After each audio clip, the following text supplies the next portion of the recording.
Здравейте, приятели! Сега ще ви покажа един лесен фокус. Те са ви нужни 8 карти за този фокус.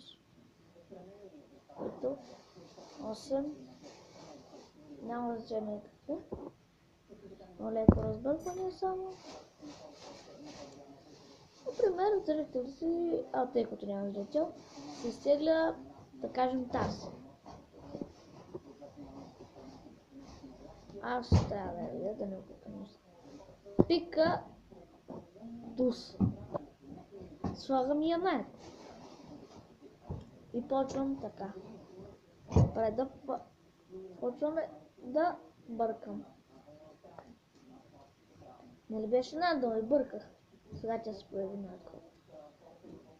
Ето. Тя е надолу.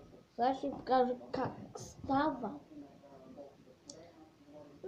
Нали се изтегля зрителя една карта, да речем тази.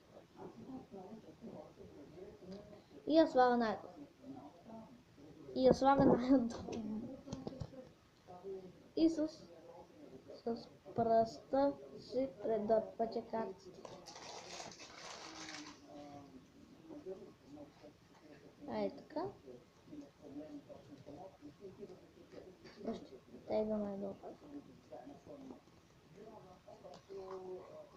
Така. И казвате. Десятка, купа, F. Бъдещето бе да ви хареса.